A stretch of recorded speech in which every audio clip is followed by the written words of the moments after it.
आज आप लोगों के सम्मुख हम एक महान तपस्वी, स्वतंत्रता सेनानी, त्याग और बलिदान की साक्षात मूर्ति, बलिदान का एक इतिहास में अनुपम उदाहरण प्रस्तुत करने वाले बंदा वीर बहादुर की गाथा आपको प्रस्तुत कर रहे हैं। हम उनके जीवन को कुछ पंक्तियों से श्री गणेश करना चाहेंगे कि धर्म की राह पर जिसने शीश चढ़ाया, अत्याचार के सम्मुख तनिक न कभी घबराया। साहस का मिसाल था सिंह वह वीर, जिसने न्याय के लिए धारण किया तलवार और तीर। आज हम जिस मुक्त वातावरण में चैन की सांस ले रहे हैं, उस वृक्ष को न जाने कितने हमारे वीर सपूतों ने अपने बलिदान और लहू से अभिसिंचित किया, जिसकी छाया में आज हम सुख और आनंद के जीवन जी रहे हैं, जिसमें एक महान सपूत बंदा वीर बहादुर का अपना अनुपम स्थान है, अविस्मरणीय स्थान है, जिनके हम आज त्याग और बलिदान को अपने सुख और चैन में लगभग विस्मृत सा कर चुके हैं। संक्षिप्त में उनके जीवनी पर प्रकाश डालते हुए हम चर्चा करेंगे। यदि हम बात करें उनके सामान्य परिचय का, तो अन्य नामों के तौर पर उन्हें बाबा बंदा, लक्ष्मण देव, माधवदास, बंदा बैरागी इत्यादि नामों से भी जाना जाता है। सामान्य जीवन परिचय के अंतर्गत इनका जन्म 1670 ईस्वी में कश्मीर के पुंछ के राजौरी नामक जिले में हुआ था, जिनका वास्तविक नाम लक्ष्मण देव था, जो मूलतः राजपूत जाति से ताल्लुक रखते थे। इनके पिता रामदेव, जो कि एक साधारण कृषक थे, साधन विहीन होने के कारण इनके शिक्षण और दीक्षण का उपयुक्त प्रबंध नहीं कर पाए, इसलिए इनकी उपयुक्त शिक्षा दीक्षा नहीं संभव हो सकी। प्रारंभिक जीवन में इन्होंने शिकार में विशेष रुचि लिया। अचानक इनके जीवन में एक गंभीर परिवर्तन आया, जब ये शिकार करते हुए एक हिरणी का इन्होंने शिकार किया और जब उसे घर पर लाए तो उसके गर्भ से 2 बच्चे निकले, जो गर्भ में से निकलने के पश्चात भी काफी समय तक तड़फ रहे थे। इससे इनका जीवन पूरी तरीके से बदल चुका था। ग्लानि और स्वयं से घृणा की तपिश में पूरी तरीके से इनका शरीर जल रहा था और अंततोगत्वा वहीं से इनके जीवन में वैराग्य उत्पन्न हो गया। बताया जाता है कि इसके पश्चात इन्होंने जानकी प्रसाद का शिष्यत्व स्वीकार किया और इन्हीं के द्वारा, जानकी प्रसाद जी के द्वारा, इन्हें माधवदास के नाम से इनका पुनः नया नामकरण किया गया और इन्हें शिष्य के रूप में स्वीकार किया गया। तत्पश्चात 1708 ईस्वी में ये नांदेड़ वास के दौरान इनकी मुलाकात उस समय के तत्कालीन महापुरुष गुरु गोविंद सिंह से इनकी मुलाकात होती है, जिनके जीवन का इनके अपने व्यक्तिगत जीवन पर अत्यंत गहरा प्रभाव पड़ा और सदा के लिए उनके शिष्य वहीं बन गए। सदा के लिए उनके सानिध्य को ही स्वीकार किया। बताया जाता है कि गुरु और शिष्य दोनों ही नाव और नाविक की भांति हैं। जिस प्रकार यदि नाव ना हो तो नाविक का कोई अस्तित्व नहीं है, और यदि नाविक ना हो तो नाव का भी कोई अस्तित्व नहीं है, वह मझधार में बह जाती है। तो उसी प्रकार गुरु नाविक होता है और शिष्य नाव होता है। इतिहास साक्षी रहा है, चाहे वो विवेकानंद हो या परमहंस, दोनों ही एक दूसरे के बिना अधूरे थे। उसी प्रकार शायद इतिहास में गुरु गोविंद सिंह अधूरे होते यदि उन्हें बंदा बहादुर के रूप में एक योग्य सुयोग्य शिष्य की प्राप्ति न हुई होती। बताया जाता है कि इसी दौरान गुरु गोविंद के द्वारा उन्हें एक नगारा एक निशान और अपने तरकस से 5 तीर देकर इन्हें सिखों का प्रथम सेनापति नियुक्त किया गया। बंदा जो है प्रथम सिख थे जिन्होंने मुगलों के अजेय होने के भ्रम को, दंभ को तोड़ा और उनके नृशंस जुल्मों और अत्याचार से आम जन को मुक्त दिलाया। गुरु गोविंद द्वारा वैराग्य त्याग कर इन्हें मुगलों के आतंक और संघर्ष से जूझने के लिए इनका आह्वान किया गया। उन्होंने कहा कि यदि आप हमें दक्षिणा के रूप में, गुरु दक्षिणा के रूप में कुछ देना चाहते हैं तो हम चाहते हैं कि ये जो वैराग्य का आपने जीवन धारण कर रखा है इसका परित्याग कीजिए। आज देश को एक सेनानी की आवश्यकता है जो इन नृशंस मुगलों से, यहाँ की महिलाओं को जिनके ऊपर जुल्म ढाए गए, जिनके सतीत्व से जो है खिलवाड़ किया गया, और अबोध बच्चों और यहाँ के आम गरीब नागरिकों को उनके जुल्म सितम से मुक्ति दिलाया जाए। यही आपके लिए, हमारे लिए मूल गुरु दक्षिणा होगा। साथ ही उन्होंने कहा कि आप उस हत्यारे को जो है दंडित कीजिए जिसने मेरे पुत्रों को जिंदा जो है दीवार में चुनवाने का कार्य किया है। वहीं से बंदा बहादुर ने शपथ धारण किया दक्षिणा देने का, और बताया जाता है कि सर्वप्रथम इन्होंने गुरु तेग बहादुर के हत्यारे, उनके शीश काटने वाले जल्लाद जलालुद्दीन का सिर धड़ से अलग कर उसे उसके कर्मों की सजा दी। तत्पश्चात बंदा के नेतृत्व में राजपूतों द्वारा पंजाब के किसानों को हथियार चलाने का प्रशिक्षण दिया गया, क्योंकि उस समय तक मुगलों से जूझने के लिए इनके पास पर्याप्त सैन्य बल नहीं था। तो अब खर्चा तो इनके पास था नहीं, पैसा तो इनके पास था नहीं कि एक जो है प्रशिक्षित से ना रखें। तो उन्होंने जो पंजाब के जो है सिख थे उन सिखों को इकट्ठा किया और राजपूतों को अपने इकट्ठा किया। राजपूतों से कहा कि इनको जो है सैनिक प्रशिक्षण दीजिए, और चूंकि वहाँ पर जो है आम जन मानस के जो है महिलाओं के सतीत्व के साथ खिलवाड़ किया गया, उनके जो है परिवार के साथ नृशंस से जो है अपराध किए गए थे मुगलों के द्वारा, तो कहीं ना कहीं उनके जो हृदय पहले से ही उनके प्रति जल रहे थे। तो उन लोगों को प्रशिक्षित करके इन्होंने अपनी सेना में सम्मिलित किया। परिणामतः आगे चल करके गुरु गोविंद के अबोध पुत्रों को जीवित दीवार में चुनवाने का कार्य करने वाले, नृशंस कार्य करने वाले सरहिंद के नवाब वजीर खान का इन्होंने वध कर उसके कर्मों की सजा दी। तत्पश्चात कई पापियों को उनके कृत्य की सजा देते हुए इन्होंने संपूर्ण मुगल साम्राज्य में भय और आतंक का माहौल खड़ा कर दिया। बताया जाता है कि उस समय तत्कालीन दौर में मुगल बंदा वीर बहादुर के नाम से ही जो है बड़े बड़े मुगल सेनापति कांप उठा करते थे। तत्पश्चात इन्होंने अपने जीवन में अनेक अत्याचारों, कुप्रथाओं और बताया जाता है कि जुल्मों से आम जनमानस को आज़ादी दिलाने का बेड़ा उठाया और आजीवन उसी क्षेत्र में ये कार्य करते रहे। आजीवन इनका मुगलों से संघर्ष चलता रहा। कई लड़ाइयों में इन्होंने मुगलों को जो है धूल भी चटाया और कभी भी ये पीछे नहीं हटे।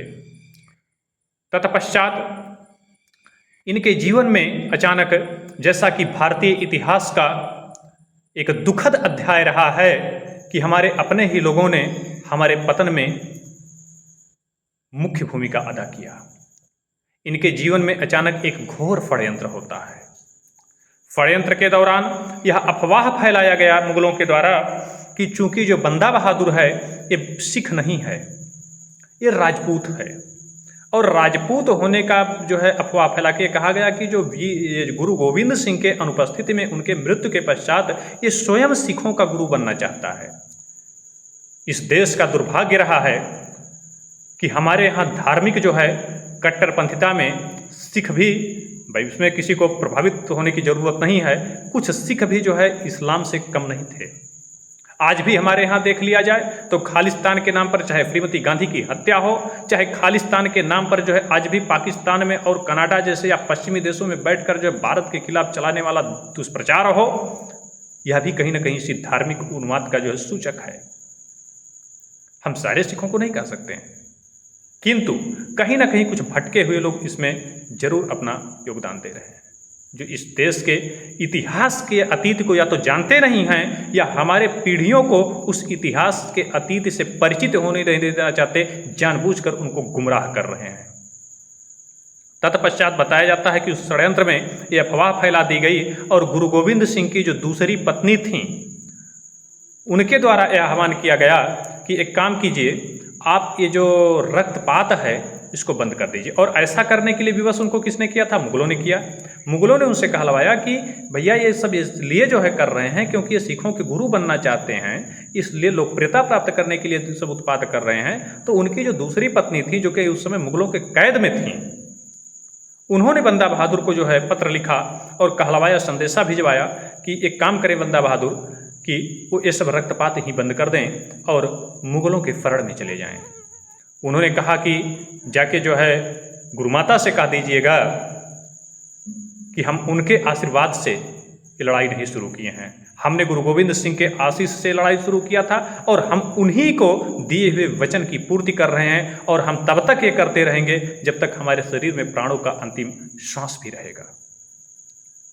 तत्पश्चात बताया जाता है कि यहीं से जो है सिख दो धड़े में बट गए और अंदर ही अंदर एक धड़ा इनके साथ विश्वासघात करने लगा। इसी बीच अचानक इन्हें 10 लाख मुगल सैनिकों के द्वारा धोखे से एक किले में इनकी घेराबंदी कर ली गई। लगभग 8 माह तक जो है ये भोजन और जल के अभाव में संघर्ष करते रहे। तत्पश्चात विश्वासघात से जो है इन्हीं के जो है कुछ सिख लोगों के विश्वासघात से बताया जाता है, इन्हीं के जो वफादारों के विश्वासघात से जो है मुगलों के द्वारा इन्हें बंदी बना लिया गया। बंदी बनाने के पश्चात 17 दिसंबर 1715 को जब बंदी बनाया गया तो इन्हें जो है पूरे शरीर को जो है लोहे की बेड़ियों से इनके जकड़ दिया गया। इतने से भी जो है जब मुगलों का खौफ समाप्त नहीं हुआ इनसे, तो बताया जाता है कि इनके लिए लोहे का पिंजरा बनवाया गया था। वहाँ पे लोहे के पिंजरे में इन्हें कैद कर दिया गया। लोहे के पिंजरे में कैद करने के पश्चात लोहे के पिंजरे के दोनों तरफ इनके शरीर से जो है जंजीरों को जोड़ते हुए दो जो है उस समय मुगल सेनानियों को इनके शरीर से बांध दिया गया कि जिससे भागने की कोशिश करें तो जो है भाग ना सकें, और उनको छोटे छोटे जो है खुखरी और खंजर जैसे हथियारों से लैस कर दिया गया। इतना भय था। तत्पश्चात उस पिंजरे को बाद में हाथी मंगाई गई, हाथी पर जो है डाल दिया गया, हाथी पर बांध दिया गया पिंजरे को, और उसका एक जुलूस निकाला गया। जुलूस के दौरान इन्हें जो है भीषण यातनाएं दी गईं और इनके 740 साथियों का सिर धड़ वे अलग कर भाले की नोक पर उसको टांग कर उसका जुलूस निकाला गया। और बताया जाता है कि सिर से जो है रक्त की बूंदें टप टप चू रही थी उस दौरान। तत्पश्चात इतने से भी जब इन जालिमों का मन नहीं भरा तो उसमें से किसी ने सलाह दिया कि ये 740 और 1000 की संख्या से बादशाह का दिल नहीं भरेगा, एक काम किया जाए और लाशें जुटाई जाएं। लाशों को गिनाने के लिए निरपराध किसानों के घर में घुस के उनकी हत्याएं की गईं और लगभग बताया जाता है कि 700 बैलगाड़ियों में शवों को लेकर के जुलूस निकालते हुए और बादशाह को जो है समर्पित किया गया, अर्पित किया गया। जो लोग इतिहास को नहीं जानते हैं, जो आज जो है धर्म के नाम पर, जाति के नाम पर और चंद टकों के नाम पर हमको विस्मृत कर रहे हैं, इस देश को जो है तोड़ने का कार्य करते हैं, समाज को तोड़ने का कार्य करते हैं, उन्हें इतिहास को पढ़ने की आवश्यकता है। और यदि इतिहास जान रहे हैं, इतिहास का दुरुपयोग कर रहे हैं, तो अपने जो है हम समाज से आह्वान करेंगे कि आप उनको ऐसा करने की अनुमति न दीजिए। आप फिल्मों और सीरियलों को देखने के बजाय अपने रियल नायकों के बारे में जानिए, जो वास्तविक नायकों से हमारा इतिहास भरा पड़ा है। तत्पश्चात इनके ऊपर बारंबार इस्लाम कबूलने का दबाव बनाया गया। प्रति जुमे पर इन्हें मस्जिद के सामने ले जाया जाता था, काजी के सामने प्रस्तुत किया जाता था और इनसे आह्वान किया जाता था, इन पर दबाव बनाया जाता था कि आप इस्लाम धर्म को कबूल कर लीजिए। ये मौन रहे, ये न हाँ कहते थे ना करते थे। पूरी तरीके से बताया जाता था कि जो है ये मौन धारण कर चुके थे। जब इनका मौन नहीं टूटा तो इनके सामने ही इनके 101 विश्वस्त लोगों को बंदी बना के और उनकी सर धड़ से अलग करके उनको भीषण यातनाएं देकर उनको मृत्यु की सजा सुनाई गई। ऐसे ही प्रति शुक्रवार 101 मौतों का दौर बताया जाता है कि 3 माह तक चलता रहा। जब इससे भी इनके जीवन पर कोई प्रभाव नहीं पड़ा। उन्होंने इस्लाम धर्म को स्वीकारने से साफ इनकार कर दिया। तब बताया जाता है कि इन्हें यातनाएं देने का दौर शुरू हुआ। इनके शरीर से चिमटे को गर्म कर करके मांस जो है निकाला जाता था। हर शुक्रवार की जो है जुमे पर की नमाज पर इनके चिमटे शरीर से जो चिमटे की मांस निकाले थे। क्या यही इस्लाम जो है सीख देता है? जो लोग आज कहते हैं, सद्भाव की बात करते हैं, मैं हमेशा सद्भाव का समर्थक रहा हूं, लेकिन कहीं ना कहीं आज उन उदारपंथियों को इस इतिहास पर भी जो है गौर करना चाहिए। क्या इसी से अल्लाह खुश होते हैं कि दूसरे के जो है जुमे पर हत्याएं की जाएं? और कहीं ना कहीं यही प्रेरणाएं आज इस्लाम में कट्टरपंथिता और इस्लाम को आतंकवाद की तरफ धकेलने का कार्य कर रही हैं। ये इस्लामिक स्कॉलरों को भी समझने की आवश्यकता है। तत्पश्चात यातनाओं का दौर दे देकर जब उनका पेट नहीं भरा तो उनके जो पुत्र थे, उनका नाम था अजय सिंह शायद, और अजय सिंह को बंदी बनाया जाता है। और बंदी बनाने के पश्चात जो है उनके शरीर के अंगों को छोटे छोटे टुकड़ों में काट दिया जाता है। और काटने के पश्चात जो 4 वर्षीय पुत्र था, काटने के पश्चात जो उसका दिल था बच्चे का, वो निकाल करके और जबरन बंदा बहादुर के मुख में ठूस दिया जाता है। और कहा जाता है कि इस्लाम स्वीकार करेंगे कि नहीं। तब भी बताया जाता है कि बंदा बहादुर के मुख से ना तो चित्कार निकली, ना आवाज निकली, वह मौन ही रहे। पूरी तरीके से जैसे लगता था कि उनके शरीर में जान ही ना हो, हिले तक नहीं। इतना निरसन से घटना देखने के बावजूद भी बाद में जो है फिर पुनः फलाखों से उनके शरीर को दागा जाने लगा। फिर भी वह जो है बताया जाता है कि जो है ऊह तक की आवाज़ उनके मुख से नहीं निकली। जब ये लोग थक और हार गए तो केवल बताया जाता है कि जब इन्हें निकाला गया तो केवल इनके शरीर में हड्डियां मात्र बची थीं, मांस के एक वो नहीं बचे थे। और फिर इन्हें हाथी के पैरों के तले कुचलवा दिया गया। इस प्रकार से इन्होंने इतिहास में एक अनुपम सेनानी की भांति एक कहा जा सकता है कि दूसरा शायद ही कोई त्याग और बलिदान इस प्रकार का रहा हो। एक अनुपम बलिदान और समर्पण का इन्होंने नमूना पेश किया। बताया जाता है कि इसी दरमियान एक दरबारी जिसका नाम मोहम्मद अमीन था, उसके द्वारा प्रश्न किया गया इनसे कि तुमने ऐसा बुरा कर्म किया ही क्यों जिससे ये दुर्दशा तुम देख रहे हो। उनका उत्तर था कि परमात्मा के आदेश से पापियों को दंडित करने हेतु ही मेरा जन्म हुआ है और उन्हीं की इच्छा से मैं इस तन का भी त्याग कर रहा हूँ। फिर उसके द्वारा जल्लाद के द्वारा इनसे प्रश्न किया गया कि तुम कैसी मौत मरना चाहते हो। उन्होंने कहा कि अब मुझे मौत का भय ही नहीं रहा, अब मैं मौत से नहीं डरता, क्योंकि यह शरीर ही दुख का मूल है और जिस दिन यह शरीर हमारा आप नष्ट कर देंगे, मुझे आप मुक्ति दे देंगे, तो मौत का डर ही क्या। आज चंद पैसे के लिए देश को नशे, व्यभिचार, अनाचार, अनैतिकता के गर्त में ले जाने वाले फिल्मी अभिनेताओं के जीवन को ही आज हमारी युवा पीढ़ियों ने आदर्श मान रखा है। और कहीं ना कहीं हम अपने वास्तविक सपूतों को, जो रियल हमारे अभिनेता हैं, जो हमारे वास्तविक सपूत हैं, जो नेता हैं, उनको आज हम विस्मृत कर चुके हैं।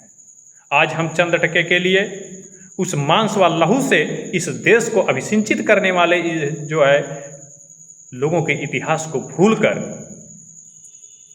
चंद टके के लिए, चंद स्वार्थों के लिए इस देश को पुनः टुकड़े टुकड़े करने पर लगे हुए हैं। पुनः जो है समाज को विभाजित करने पर लगे हुए हैं, चाहे वो जाति के नाम पर हो, चाहे धर्म के नाम पर हो, और चाहे कुछ चंद टकों के नाम पर हो। आज मुझे पुनः हम लोगों को अपने इतिहास से सबक लेना होगा। मेरा कहीं ना कहीं यह आख्यान प्रस्तुत करने का एकमात्र उद्देश्य था कि हम अपने इतिहास से सबक लेते हुए यदि हम देश को कुछ दे नहीं सकते हैं तो कम से कम उनके द्वारा अभिसिंचित इस देश को पुनः कर्तव्य की तरफ न ले जाएं।